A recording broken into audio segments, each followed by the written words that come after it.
Crianças, com muita alegria que a gente está aqui abrindo a porta da nossa contação de história hoje. Eu sou o repouso das águas. Era tarde naquele modesto lugar, a resignada paisagem a contemplar. Levo o olhar fixo ao céu e vejo, a penumbra das nuvens anuncia que vai chover. Uma deliciosa brisa tocando meu corpo anunciava a chegada do símbolo da fecundidade e fertilidade. E a Cláudia criança, eu me inspirei muito para a fundação desse projeto, me inspirei muito na minha infância, porque a minha infância ela foi sempre rodeada de música e de livros. Minha mãe era professora porque já está aposentada, mas eu, graças a Deus, ainda tenho minha mãe. E o meu pai era sanfoneiro, conheceu minha mãe numa festa em que ele tocava, enfim. Então a gente cresceu ouvindo música e lendo livro. E eu adorava quando eram as noites de lua, a gente ficava no terreiro, porque ainda não tinha varanda, no terreiro da nossa casa, ao redor de uma fogueira, e a gente não tinha outra coisa para fazer, não tinha diversão melhor do que ouvir as histórias que eles contavam. Minha avó também é uma memória afetiva muito forte, né? E aí eu cresci dessa forma, valorizando essas brincadeiras tradicionais, sempre fazendo amigos, sempre em contato com os livros. Eu adorava quando me chamavam para representar, para fazer alguma dramatização, que hoje é as oficinas de teatro. E eu acho que eu já era uma contadora de história desde a infância. Ser mãe, para mim, assim, a maternidade, a gente só sabe a sensação de ser mãe, quem é mãe. E você se doa, né? É doação. Então, eu sempre tentei criar meus filhos assim, dando muito carinho, dentro do horário em que eu podia, e colocar para eles os valores. E isso é uma coisa que a gente vivencia muito na minha família, na família do meu esposo. O respeito, a colaboração, que eu acho que eu consegui por isso. Porque o filho mais velho ainda ajudava a cuidar do mais novo, né? Então isso foi muito importante para a gente. E aí eu consegui conciliar com a ajuda, né, da família, de algumas pessoas da família, contribuindo. Aqui a gente sempre fez isso. Hoje eles já cresceram, cada um já seguiu a sua vida, mas a gente todo final de semana, ou quase todo final de semana, a gente está reunido porque a questão da maternidade, ela, para eles e principalmente para mim, ela vem acima de tudo. Nessa minha trajetória, eu tenho várias pessoas que foram referências para mim. Primeiro, a seguir em frente com a questão da literatura, do incentivo a essa leitura, é uma ex-professora minha da Escola de Narradores de Portugal, a Tâmara Bezerra. Essa me ensinou isso. Tenho também meu sogro e minha sogra, que são pessoas que eles contribuem, que deixam a gente à vontade para trabalhar aqui. E tenho meus filhos, que são pessoas que me apoiam no que eu vou fazer. Eles podem até pensar assim, a mãe está fazendo algo que pode não dar certo. Quando eles verem dar certo, eles, mãe, deu certo. Então isso é maravilhoso. Tenho vários colegas, mas eu também tenho uma prima, né, Luísa, que é professora também. Tenho minha irmã Cláudia, meus outros irmãos, todos que colaboram. Mas eu também tenho minha mãe, que foi professora, e meu pai. Meu pai é um excelente contador de histórias, tem 82 anos. É uma pessoa que todo domingo a gente se reúne na varanda da casa dele para ouvir as histórias que ele conta. Eu também tenho meu cachorro que ele não fala, mas ele entende tudo. Quando ele recebe as crianças junto comigo, ele está ali sempre circulando quando a gente está com as crianças e se tornou amigo. E ele jogava futebol com os meninos quando a gente se reunia aqui. Na verdade, o projeto partiu de um desafio, né? Quando eu tive um problema de saúde que já tinha sido diagnosticado como se eu tivesse que o desafio ser maior ainda na minha vida, E eu tive, graças a Deus, hoje estou aqui de pé, porque eu ia perdendo uma das pernas, né? E graças a Deus estou aqui. Então eu acho que eu comecei a entender que eu tinha um papel maior, Deus tinha um propósito maior para mim. Porque a princípio a gente não entende, mas depois a gente vai entender os planos de Deus. E aí eu, nessa descoberta, eu vi que eu poderia fazer algo por alguém e que isso me fizesse bem, né? E foi aí como surgiu. A ONG Semear Geraldão, ela começou a partir de um convite que eu recebi para coordenar um outro projeto que tinha na região, que foi iniciado com um médico. E o projeto tinha outra meta, né? Era um projeto que tinha uma meta religiosa e não seguiu em frente. Mas mesmo assim eu coordenei. Quando o projeto acabou, eu ganhei um curso de desenvolvimento comunitário e fui fazer esse curso em Curitiba. Foram 15 dias. Quando eu voltei, cheguei cheia de ideias, com vontade de levar o projeto à frente. Tinha encerrado um. E aí eu, sem nada, só com a cara e a coragem, mas a gente já tinha o principal. Tínhamos o público, as crianças loucas que o projeto tinha terminado, mas que a gente continuasse. E aí eu abracei a ideia, porque a gente sempre teve uma memória afetiva de que a gente tem sempre que fazer o bem por alguém. E aí isso me fez muito bem. Cheguei em casa, reuni a família e disse, vamos juntos fazer o bem às pessoas com o que sempre eu fiz na minha vida, que foi rodeada de livros. E aí esse cidadão tinha doado uns livros, tinha doado umas mesas e umas cadeiras. Eu trouxe tudo para dentro da minha casa virou uma biblioteca. E aí a gente trouxe, como eu trabalhava todos os dias, saía às 7 da manhã, chegava às 11, saía às 3, chegava às 5, a gente começou esse projeto aos sábados.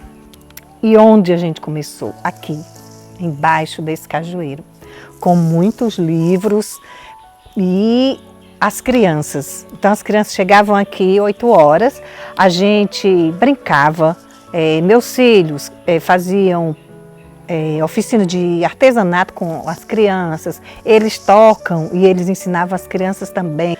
E depois eles iam ouvir a história, eu contava, depois em seguida a gente tinha o banho literário, que era um chuveiro improvisado, que um dos meus filhos fez esse chuveiro e ele ligava o motor do tanque para esse chuveiro improvisado e as crianças faziam uma fila para tomar esse banho.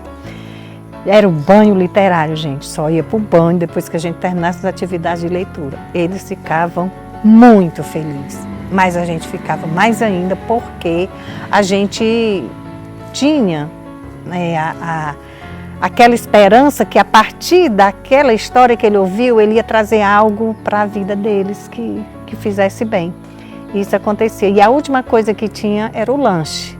Aí 11 horas as famílias, né, vinham pegar, porque isso aqui era uma das grandes dificuldades que a gente tem até hoje, é o acesso. A gente tem crianças que chegam aqui, que não andam porque elas vêm de carona, quando não arranjam carona elas não vêm. É 7 quilômetros, mas eles choram para vir, né? Então isso já há 7 anos. E essas crianças que estão agora, elas não participaram disso aqui, né? Essas que estão, a maioria eram muito pequenos. E como a gente tem o Mateus tinha 3 anos, né? Ele era criancinha de colo. E ele participava, mas não tinha muita lembrança desse momento. Mas era um banho que fazia muito bem. Mas, gente, quando vinha a chuva, aí todo mundo pegava o que podia pegar. O cuidado deles era não deixar molhar os livros e a gente corria para dentro de casa. Minha casa era bem pequena também na época, mas a gente se juntava, cabia todo mundo na minha sala e espalhava livro, e lá era que eles ficavam à vontade mesmo. E um dia, o meu sogro, vendo essa situação, ele chamou meu esposo e disse, pegue aquela parte ali do lado da sua casa, tentem construir alguma coisa para para que essas crianças fiquem mais à vontade. E aí foi onde a gente começou a fazer movimentos de arrecadação. Alguns amigos viram a nossa situação, fizeram pequenas doações de material que para a gente se tornou imenso, e se juntou a minha família e alguns pais, e a gente conseguiu. Foi a nossa maior conquista, foi construir a nossa pequena sede, que ainda não está concluída, mas que a gente vai chegar lá. E um dos grandes desafios é porque, principalmente a gente que é nordestino, quando a gente reúne pessoas, a gente lembra logo de comida. E as nossas crianças, quando a gente reunia aqui as crianças, o prazer da gente era, no final, a gente poder proporcionar um lanche. E aí eu corria atrás, né? Eu preciso disso para as crianças do meu projeto, eu preciso disso. E aí a gente conseguia. Quando foi um dia, um sábado, eu ia dizer para as crianças que eu não ia ter encontro, porque eu não tinha o lanche. E aí era uma época que tinha muita acerola, muita coisa, mas eu olhava e dizia, meu Deus, eu vou dar só isso a essas crianças? E aí eu olhei, tinha 1 quilo de açúcar no meu armário. E aí eu tirei esse último quilo de açúcar, eu fiz esse suco. E, gente, a gente encerrou com esse lanche, eles chamaram de lanche, mas foi apenas um suco, né, que a gente deu, mas eles saíram tão felizes. E aí essa foi uma grande dificuldade superada. A outra grande dificuldade é sempre esse transporte. E a outra foi a pandemia, que na pandemia eu achei que fosse acabar o projeto. Ao contrário, na pandemia o projeto cresceu, chegou longe, chegou no sul do país. E foi superado, mas foi uma grande dificuldade. A gente tem várias ainda, né? Mas a gente chega lá.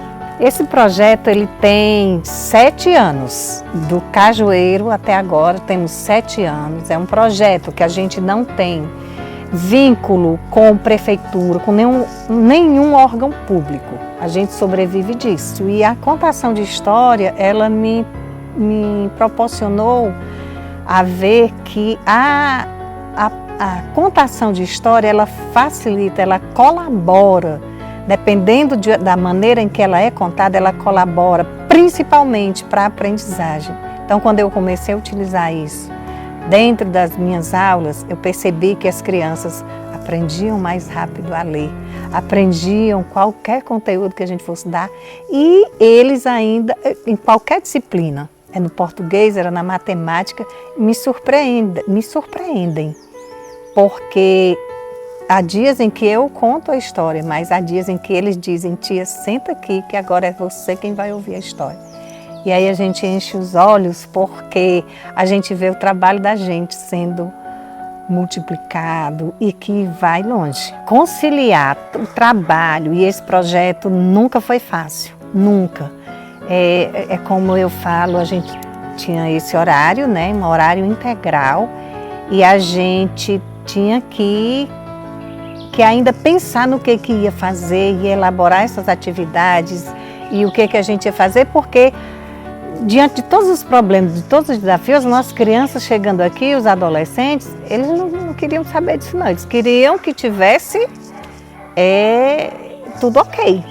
E aí a gente vencia sempre, né? Graças a Deus. E o recado que eu deixo para essas crianças é que elas não desistam nunca de adquirir o conhecimento, e que ele vem principalmente através da leitura, porque o conhecimento torna as pessoas maduras, compreensíveis, inteligentes, sábias e não se deixam enganar. Quem tem conhecimento nunca se deixa enganar.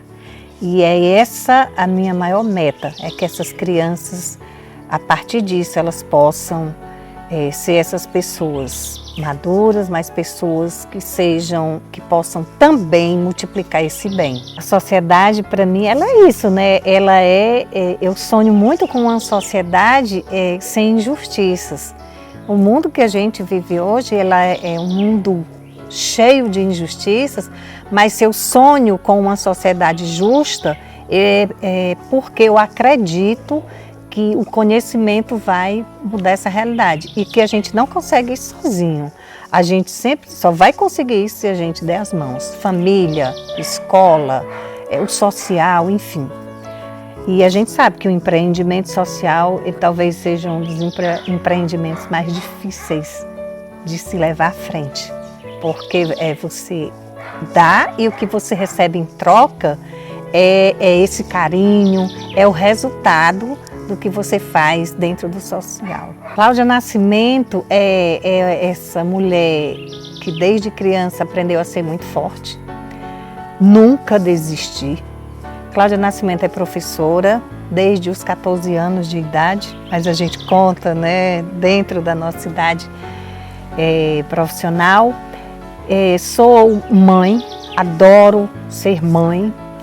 E essa mulher também que acredita na educação, que acredita principalmente na força da mulher, porque eu acredito muito que a gente sempre começa a nossa liberdade enquanto mulher quando a gente se olha pela manhã no espelho e a gente diz, eu vou vencer hoje, porque você vence todos os dias.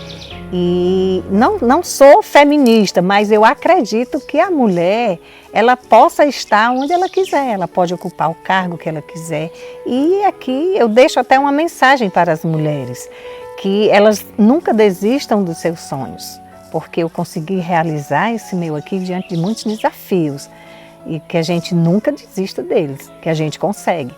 A maior conquista que a gente teve dentro desse nosso projeto foi tornar 31 crianças escritores. E dentre essas 31 crianças, nós temos 3 crianças atípicas que a gente acreditou, que a mãe deles acreditou.